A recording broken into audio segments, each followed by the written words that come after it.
Hello, everybody, and welcome to the Payoff Podcast. I'm joined here by my co-host, José Carlos. Hey. I'm Alejandro Hernandez, and we're joined here by our very special guest, a man who has commentated some of the biggest games in all of sports, more specifically soccer.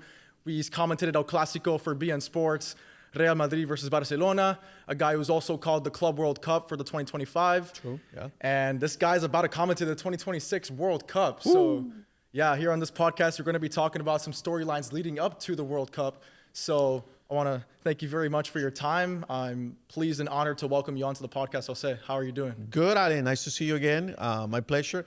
Thank you for the invitation. Thank you for being here. It's a pleasure, and I'm ready to talk about anything you want, especially football, soccer. Yeah, right? of course, man. Let's get straight into it. One thing I want to know, where did you get the Don Gol nickname from? I got to give credit to my wife. Really? Yes, when I left ESPN back in 2012, my Twitter accounts and all my social media accounts had the ESPN at the end because we were supposed to do that. So when I left the company, I said to my wife, I said, what am I going to do with all my social media accounts, Twitter, Instagram, Facebook? And I said, I got to come out with something short and attractive, sexy, or, gets the attention. And she's like, why don't you go with José Hernández Don Gol? I'm like, hey, that sounds good. And that's how it started, and that's how I develop it. Did it have anything to do with the way you call goals? I use it as one of my phrases. One of my phrases when the game is usually 0-0, 20th minute, or 30th minute, I usually say one of my phrases is estamos esperando por el invitado especial Don Gol. We're waiting for the special guest Don Gol that hasn't arrived to the game because the match is 0-0. Yeah, 0-0. Yeah. Can you call like a Don goal, like a miss, like, one of those legendary goals, and that's a Don goal, you know what I mean? No, I haven't, but hey, I'm going to copy that. Thank you. For free 99. Hey, so let's talk about your beginning, your roots. Was there ever a day where you woke up and you knew, like, this is what I want to do for the rest of my life? Honestly, no. But growing up in El Salvador, I grew up with my grandparents in a big house, and I was the only kid in the house. And there was a soccer ball, and there was a couple chairs at the end, and that was the goal. And I would take the ball, and I would actually do the play and call the play myself. So looking back, I'm like, maybe I had something in me that that it was gonna bring me to do this for a living. But obviously when you're 5-year-old, 6-year-old, 7-year-old, you don't think like that. But I wanted to be involved with either media or journalism or anything that had to do with radio. But I'll be honest with you, when I went to school, I went for it. I went for business administration with communications, and for me it was really like a long shot. I'm like, really? Am I really gonna make it to be a broadcaster? I just saw it so difficult when I was going to school. But then everything changed so quickly, and here we are. It's been 30 years as an announcer. Yeah, so kind of describe that journey to me. I mean, the notable companies you've worked for are ESPN Deportes, beIN Sports, now TUDN. Kind of just describe your journey and how you worked your way up to where you are today. I started at a very small station in Boston, Univision Boston. They gave me the first opportunity. They let me touch the equipment. There was no podcast back in 1996. So they gave me the first chance, and they're like, go ahead, do whatever you want, salary wasn't that great, trust me. I had another job too as a telemarketer. I used to sell Bose-Wade radios, by the way, back in 1996. But you got to start somewhere, and you got to start usually at a small place where they're going to give you the chance. They're going to let you touch the equipment, make mistakes, polish your skills, continue learning, because yes, you graduate from college or from universities, and you have a good foundation, a good basics. But once you get to the real world, it's different, and you gotta go to a place that's gonna allow you the chance to make mistakes.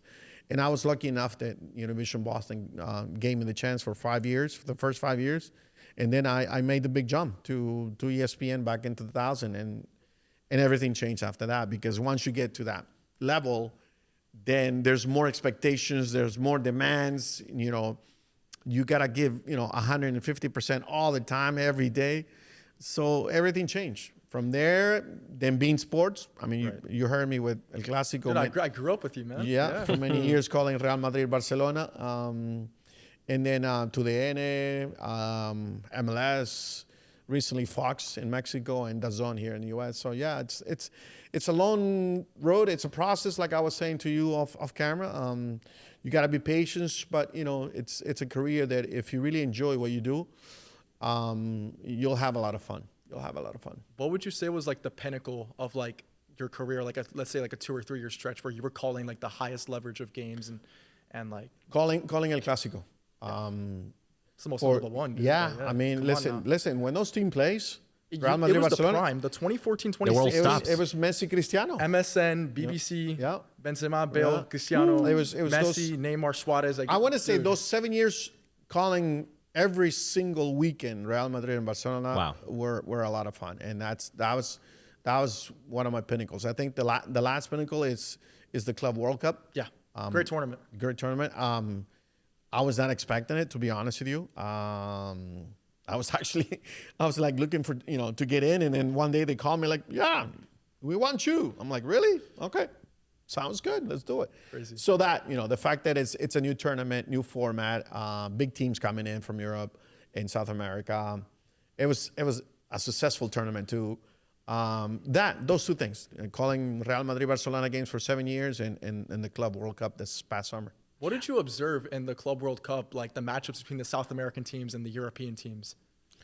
There's a lot of differences, in terms of styles. I mean, Europeans tend to be more dynamic, more physical. South Americans, we like to take our time and pass the ball, that kind of stuff. But also very competitive. And I think the South American teams adjusted better to the hot weather in the U.S. So, those differences. Yeah. I want to ask you about, touch on those mistakes that you made throughout your career. What are some of the biggest challenges that you face, and how did you overcome it? Before or now? Throughout. The biggest challenges, that's a good question. I mentioned off the record, that at one point at ESPN, they said to me, listen, you're going to start calling Italian football. And I said to myself, okay, great. That's a great opportunity. I'll do it. But I started questioning myself, how am I going to get my info? I don't speak Italian. So in that moment, you got to take it upon yourself and say, okay, you know what? Maybe I should take Italian lessons so that I can go and read the websites, the newspapers and all that, and listen to the radio. Those type of challenges. That's one. The other challenges, not really much. I mean, it's except that, I guess. Yeah. Your best trait as a sportscaster, what would it be? That I enjoy I love what I do, and when I'm in the stadium or in the booth calling a game, I become another person, and I have a lot of fun, and I think people can see the final product, and they can see that this guy is having fun, and that comes through the broadcast of the game, and I think that's my best trait. I'm very humble, me. Yeah. And I love doing these type of things with the new generation of journalists that are coming through and people that want to do this for a living.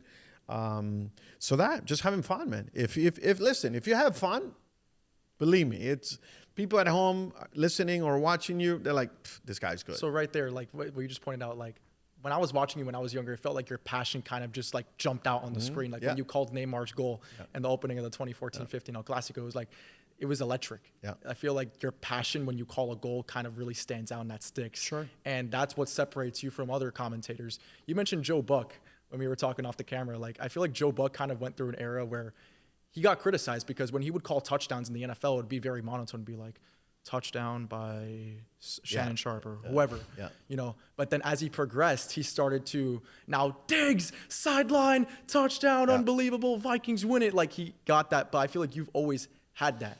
Because it comes from inside. Yeah. I mean, if you have it in you, it comes naturally. Believe me, I was not like this when I started back in course not. You '96. probably had development. It's a process, like I said before. So you got to develop, you got to work on it. You got to keep adding things to your broadcast. You know, your phrases, your new fresh ideas, and all that. And eventually, you find your own style, and they're like, okay, I'm sticking with this. And that's what separates you from others. I mean, Can it be taught? That passion? Can it be taught? I think it can, but you have to have some passion. You know, I can say to you, listen, you know, soccer's the most beautiful game in the world, but if you're not a soccer fan, then it's gonna be more challenging for me to teach you that. But it can be, or you can learn from it. Yeah. Yeah, it's 100%. Yeah. Did we talk about the biggest games that you covered? What has been your favorite one? The ones that this one is special for me. It's hard to tell, but all Clásico games I was able to do. I think I was 17 Clásicos. The final of the Club World Cup this past summer, all the Champions League games that I'm doing now, all those. But there's one that's a little bit more special than the others, and not because of what happened on the field, but because of what was happening with me. 2 days before calling El Clásico in Madrid, Real Madrid, Barcelona, 2 days before the game, I got a phone call that my father had died. And at that moment, you got to put everything aside and say, okay, what do I do? You know, my dad back then was in El Salvador. So what do? Do I go to El Salvador and say goodbye to him for the very last time? Or do I go and do my job like I'm supposed to? I called my boss and I said, listen, you know, this is going on. This is happening. Let me go say goodbye to him for the last time. And I'll be 1 day late, but don't take me off the schedule. I got to call this game. And I did. I went to say goodbye to him, flew to Spain. You know, I'm sitting at the stadium. I'm like, okay. You know, Bernabeu was 80,000 people live. And my partner's like, come on, man. We got to do this. Let's do it. And then you just got to, you know, Flip that switch and just have fun. And I think I mentioned him at the beginning of the broadcast. I said, you know, for my dad in heaven, this is for you. And I just went on. I would get recorded. I would get that game recorded and just have it, you know, taped in my house. Yeah. Special you game. know, I should call that company, see if they still have it. Definitely. It was November 2015. Yeah, that was a long time ago, though. I want to pick your brain. Was that Barca 4-0? Yes, with Messi on the bench. Wow. Yeah, Messi on the bench. Yeah. I remember you calling that game. Yeah. Messi was on the bench. Iniesta scored a great goal. Neymar. Banger. No, it was in Bernabeu too. In Bernabeu. Yeah. But it feels like every time Barca humiliates Madrid, it's always at the Bernabeu. Yeah. Every single best way? time. Yeah. I mean, if you want to do it, Yeah. you do it in at the home. opposing team's You do it at Definitely. You do it away. Yeah. I want to ask you about audiences. I mean, throughout your years of experiences, what has been the fan base that made you think like, oh my God, these people are, you know, trying to break the stadium with how loud they are? Well, in terms of the stadium, I was lucky enough to call the Copa America back in 2015, live from Santiago. And the final was Chile-Argentina. And those Chilean fans were going crazy. Every single one had a little tiny Chilean flag. You know, the stadium was all red and blue. It was probably them. Because it was, you know, and they actually won, and it was a big party in the capital city of Santiago. Them, obviously the Brazilians during the World Cup in 2014 that also, you know, stood up. So that, I guess. And of course, listen, again, I go back to Real Madrid, Barcelona. When that game is going on, the Barca fans celebrate and also the Real Madrid celebrate. So, you know, they're crazy. I would feel like you're going into a Coliseum.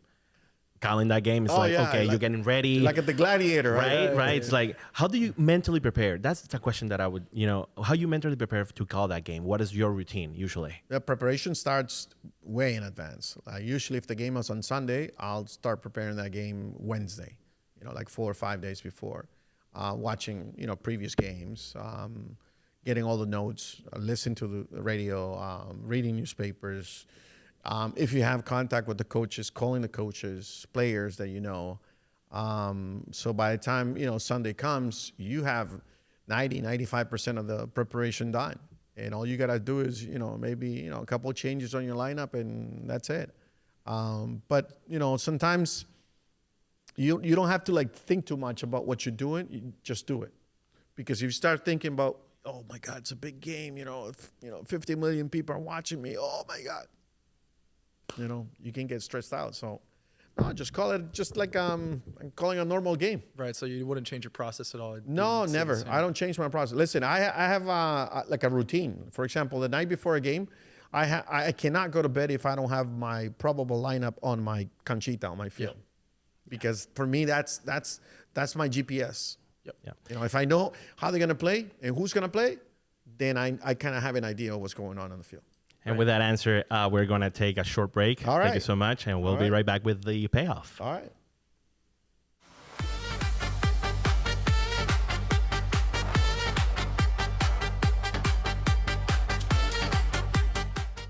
All right, welcome back, everybody. We're here joined by our guest, José Dongo Hernandez, also joined by my co-host, José Carlos.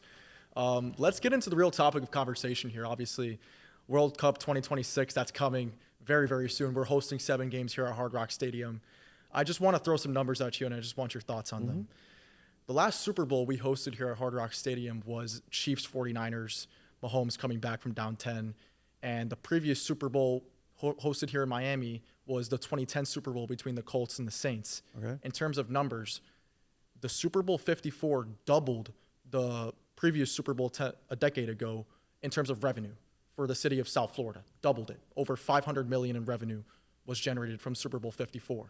Now, the 2026 national championship between Indiana and Miami, that generated about $250 million in revenue for the city of South Florida.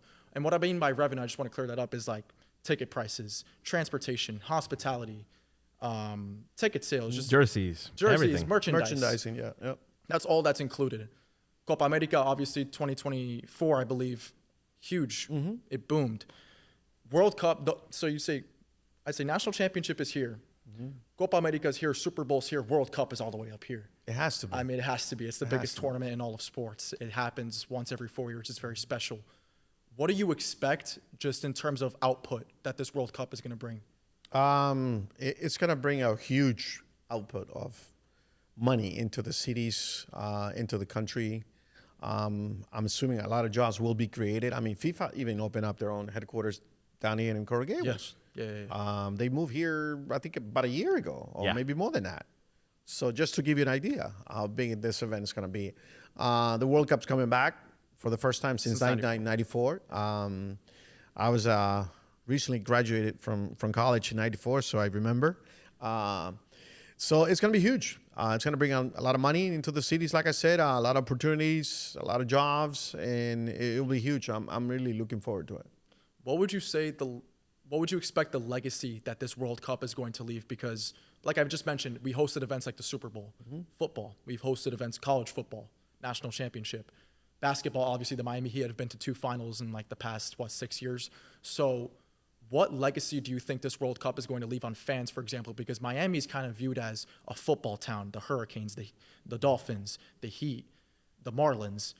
Do you think Americans will begin to appreciate the beautiful game of soccer now that this World Cup is coming to town? I hope so. I think back in 1994, it became, it was actually the last push for the Major League Soccer League to start. MLS started in 96, but 94 was like the big push. It was the last one. And it got the attention of everybody around the country. Hey, maybe we need a soccer league here. We have an audience. The stadiums were packed back in 94. Now this one, it's a little bit different, but it's also really important. I think it's going to be another push. I think soccer will grow even more in this country, especially on the women's side. Yeah. Because, Major League Soccer now is so big. They have, 30 teams, 32 teams, something like that.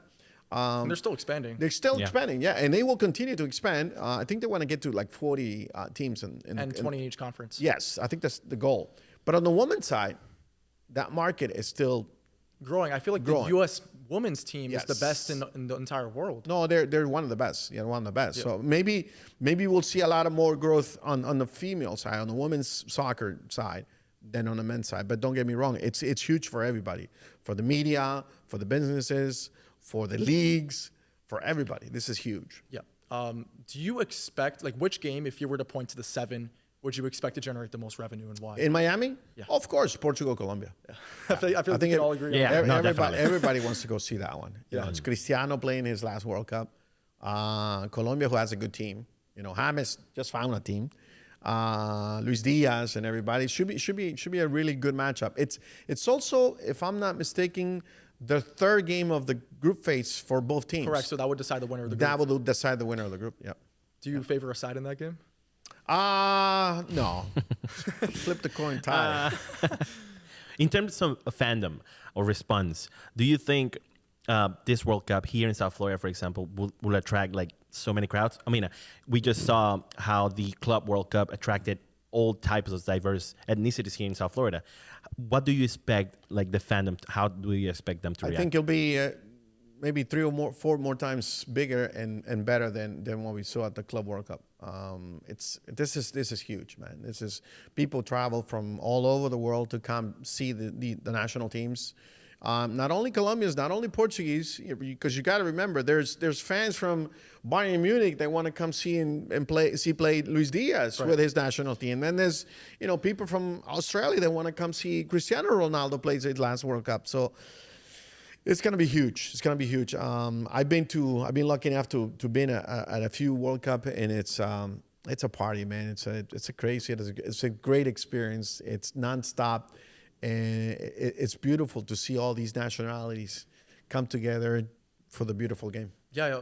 So the Club World Cup, obviously, like what's it like a small taste? A taste. Yeah, there you go. A of taste it. of what's to come. Yeah. But that was also kind of viewed as like, I wouldn't say a Mickey Mouse tournament, but like something that people didn't really take that serious because it's the first time they played that. It was the first time they played it. They expanded it. It was kind of viewed as like an experiment, but this is the World Cup. This is something. The reason why they did it, the reason behind it is it was a logistical reason to test the airports, the hotels, the security, the stadiums. That was the main reason. That's why great they that you did. mentioned that because the year prior we know what happened in the final. Of the Copa America. Copa America. Yeah. That's the reason why they do it. That's the reason why they used to do the Confederations Cup. I remember before. That the summer. It's usually the 1 year before the World Cup. So do you feel like America's been preparing for this? I think we're ready. Yeah, I think if there's one country that can host this type of event with a 30-day notice, it's the U.S. I think they have everything. They have the airports, facilities, hotels, stadiums. They have everything. If there's one country that can host this type of event, U.S. Obviously, every World Cup is special, but to me, at least, this one is specifically special, not only because I'm able to go to it. Yeah, we should. But we have 2 legends just in their last years, Messi and Ronaldo, and so many others, but those 2 are the main ones. Do you think this one will differentiate from others because of that? True. I mean, you can't get any bigger than Cristiano Ronaldo and Messi. Those are the 2 major stars, and this is the last dance for them. So, yeah, I think a lot of people will come to the World Cup just to see them play. I'll be honest with you. I have tickets for 2 games in Portugal and Houston, and my friends are calling me, hey, listen, can I have one? Can I have one? Oh, so the resale market will be super static. Nuclear. Yeah. O sea, so many opportunities, not only just for athletes and media, but everybody. Yeah. Listen, I understand the demand for tickets, and I understand that it's a supply and demand situation in the ticket prices. They're going to rack up the price because people will actually pay for it. But at the same time, I think it's way too high. It's getting away from good people. From soccer, el fútbol es del pueblo. They said soccer belongs to the people.